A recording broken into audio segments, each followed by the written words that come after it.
Trig integrals. How do we integrate trig? Well, obviously we have our standard ones that we've seen already. So we know that sine goes to minus cos. We know cos goes to sine. We know sec squared goes to tan. We know tan, it's not a standard integral, but it's another one of those ones we memorise. But if you forget, remember tan we can rewrite as sine on cos. You then have derivative on function and ends up being minus the log of cos or the log of sec, whichever you prefer. So there's the basic trig ones there. What about if it's sine to the power of something or cos to the power of something? I'm just going to go through and do sine. Because cosine is a complementary ratio, basically it's the same techniques for those. So sine to the power of 1, standard integral, minus cos x. Sine to the power of 2, well, we've seen that a lot now. We change that to be our half of 1 minus cos 2x, and now we can integrate both of those terms. We get x minus a half sine 2x. Sine to the power of 3, what to do? I'm going to rewrite sine cubed as sine x times sine squared. Okay. Why would I do that? Well, the sine squared I can now change to 1 minus cos squared. And now I can do it by a simple substitution. Because I now actually have, if you look at it closely, a function times derivative. If you think of the function as 1 minus cos squared x, the derivative of that would be a multiple of sine x. So cos x will be my substitution. Du then is minus sine x. So I can rewrite this as minus the integral of 1 minus u squared. Add 1 to the power over the power. Sub back in. There it is. A third cos cubed minus cos to the x. So basically, if it's an odd power, I'm going to use that technique every time. I'm always going to factorise out sine to the power of 1. Because if it's an odd power, and I factorise out sine to the power of 1, I'm going to be left to sine to an even power. Sine to an even power, I can always write as sine squared to the power of something. And sine squared, I can then change to 1 minus cos squared and do my substitution. Okay? So to an odd power, factorise out the sine x, write it as sine squared to some power, and do that substitution. What about an even power, though? Okay, sine to the power of 4, I'm going to rewrite as sine squared squared. But this time, I'm not going to write sine squared as 1 minus cos squared, because that's not going to help me. I'm going to use my double angles idea. And I'll change sine squared to be 1 minus cos 2x, or half of. But it's a half squared, so a quarter comes out the front. Then I can expand that out, and I've got 3 terms that I can integrate. I've got 1, I've got cos x. Cos squared, I can now rewrite as a half of 1 plus cos 4x. And then everything there can now be integrated to get my answer. So if it's an even power, I'm always going to write it as sine squared to some power, but the substitution I'm going to use is not going to be the 1 minus cos squared, it's going to be my double angle result. Half of 1 minus cos 2x. And then I can expand out and deal with each bit individually, whatever technique I have to use for those. So sine to the power of 5, we're back to odd again. So I'll go back to that idea. Okay, I'll take out sine x. I can write it as sine squared squared. The sine squared I can write as 1 minus cos squared. I'll substitute u equals cos x. So we get 1 minus u squared squared, which I can expand out. I've then got a very simple polynomial to integrate. And then sub back in and we get our answer. Personally, I think the odd ones are easier than the even ones. I think there's less work to do. All right, what happens if we have a combination of sine and cos to some power? Usually, so the vast majority of cases, we just simply do a substitution, u equals sine x or u equals cos x. I say usually, because there are some cases where we have to go other. So let's just look at some examples then. I've got cos to the power of 5 sine cubed. I can rewrite this one.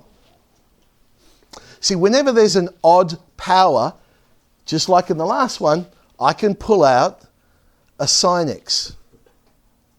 and rewrite the rest as 1 minus cos squared, and then I can do my u equals cos x. I could have just as easily factorised out a cos x for this one. And I would have had cos squared squared, and the cos squared I could have changed to 1 minus sine squared. I'm always going to change the lower power because it's going to give me something smaller to expand out eventually.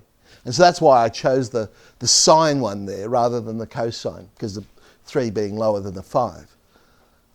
So we'll do our substitution, u equals cos x, and there we go, add 1 to the power over the power, there's our answer. So what I'm saying is if both the powers are odd, then it doesn't matter which one I use. I'm going to usually use, when I say usually use the higher power, that's meaning for the substitution. So the factorisation will be on the lower power that we pull out. All right, one's even, one's odd. What am I going to do here? So the sine to the power of 6 cos cubed.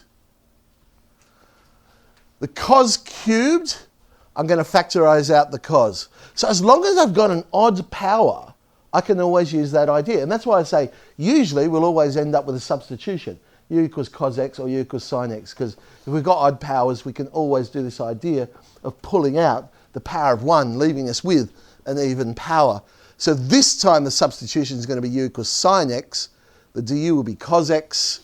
And we get our simple polynomial to integrate. And there's our answer. Okay, so again, it'll be the even one will end up being the substitution, because it'll be the odd one that we'll end up factorising. So u equals sine x, with sine was the even power. That's my substitution. So I factorise the odd power. That leaves both even. I can't do it now, because if I factorise out, say, a cos x here, I'm going to have a cos x times cos x. What do I do with the cos x? There's nothing I can do with it. So even powers don't work as nicely as that. What I'm going to do is simply just change one of the even powers. In this case, they're both to the power of 2, so it doesn't really matter. I change the cos squared to 1 minus sine squared. And so that becomes sine squared minus sine to the power of 4. And then we just deal with each one individually. Sine squared is quite straightforward one. Sine 4, there's a little bit of work, but I'm going to cheat because a couple of examples ago we did sine to the power of 4. I already know what the answer is. So I'm just going to substitute it straight in. But obviously, the technique we use for sine to the power of 4 would be the technique I would use here to get the answer. I just need to tidy that answer up. And there we go. So if you have already done an integration earlier, don't do it again. I mean, use it to your advantage. You say, well, I already know the answer to that is this. So I'll just substitute that answer straight in. Now, I deliberately chose sine squared cos squared, so there wasn't much expansion. If I had, say, sine to the power of 4 cos to the power of 6, which one would you change? Sine to the power. One of them's got to change to 1 minus the square of the other one.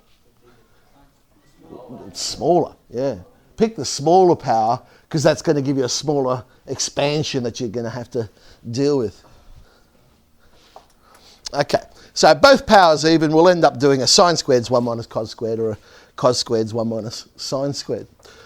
All right, what about the tans then? Again, cotan being the complementary ratio of tan, you would use the same techniques. We'll look at tan. Tan to the power of 1, remember, well, okay, minus the log of cos x.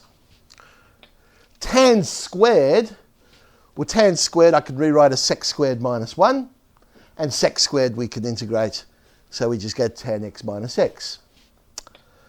Tan cubed, going to factorise out a tan x. That'll leave me with a tan squared, which can be written as sec squared minus 1. And I'm going to break it up into 2 integrals. So my first integral is tan x sec squared x. Hang on, sec squared is the derivative of tan. So I can handle this first one. The second one is just the integral of tan x. We know what the answer is to that one. So you can do a substitution if you don't see it straight away, because, we use tan x. So the derivative would be sec squared. So I have minus the integral of u du. And we end up with a half tan squared plus the log of cos x. Okay. So tan to the power of 4, this time I'm going to factorise out tan squared. Each time you'll notice though, what I've really done is the first one I factorised out tan to the power of 1. Second one I factorised out tan to the power of 2. Actually no, that's not what happened. If you look at it closely, both times I factorised out the tan squared and changed it to sec squared minus 1. So actually it's the same technique. So tan 4, I factorised out the tan squared, changed it to sec squared minus 1, split it into two integrals. Same idea as the last one. So my first integral is tan squared sec squared. Why do I do that? Because I'm always going to end up with tan to the power times sec squared. Sec squared is the derivative of tan, so the first integral I can always handle with a simple substitution, u equals tan x. The second integral is always going to go times 1 times. It's just going to lower the power of the tan function. And if the power's too high, well, I'll just use the technique again and keep going until I get it down to something we can handle. So u equals tan x, u squared du minus tan squared. Well, integral of tan squared we worked out previously. And u cubed, sub in for the u, we get tan cubed. And I could keep going, but same technique every single time.